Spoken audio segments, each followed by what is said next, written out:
Quand on parle de choisir le pays dans lequel on veut vivre, la première chose que les gens comparent est presque toujours la même.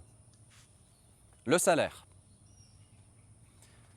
Ils disent par exemple, en Europe de l'Ouest, les salaires sont élevés. En Asie du Sud-Est, les salaires sont plus faibles. Et c'est vrai.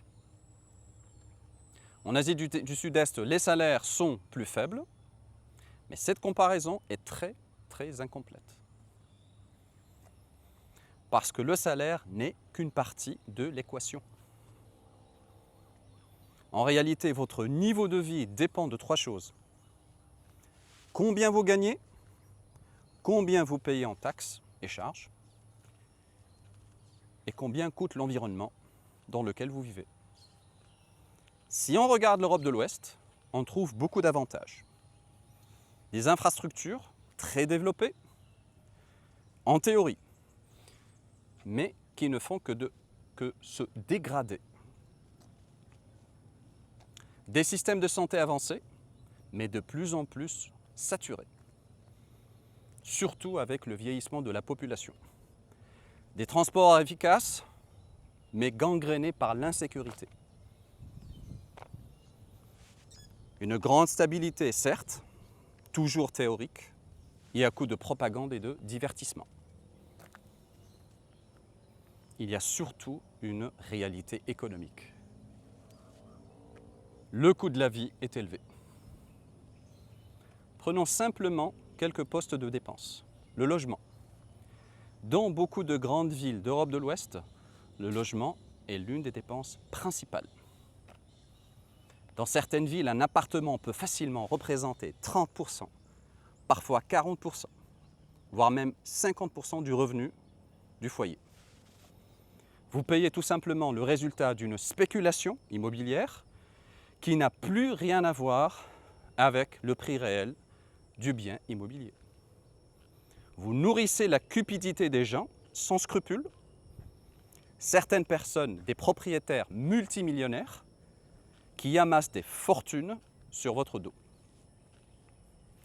Ensuite viennent les charges. L'énergie, dont le prix a littéralement explosé. Les assurances obligatoires. Les transports. Et bien sûr, les impôts. Il y a aussi ce qu'on appelle les taxes indirectes, comme la TVA. Chaque fois que vous consommez quelque chose, une partie du prix correspond à des taxes. Chaque acte de consommation est surfacturé. Donc, même si votre salaire est élevé, une partie importante de votre revenu est déjà engagée dans des dépenses. Ces dépenses sont incompressibles et vous n'avez aucun contrôle dessus. Maintenant, regardons l'Asie du Sud-Est. Dans beaucoup de pays de cette région-là, les salaires locaux sont plus faibles. Mais le coût de la vie est aussi beaucoup plus bas. Le logement, les services quotidiens, la nourriture, les transports, la santé, tout coûte moins cher. Et ça change complètement la structure de votre budget. On arrive à des dépenses mensuelles 2 à 3 fois moins élevées qu'en Europe. Et c'est là qu'un concept intéressant apparaît. Ce qu'on appelle parfois l'arbitrage géographique. L'idée est très simple. Gagner de l'argent dans une économie forte et vivre dans un endroit où le coût de la vie est plus faible. Internet a rendu cela beaucoup plus possible qu'avant. Certaines activités ne dépendent plus d'un lieu précis.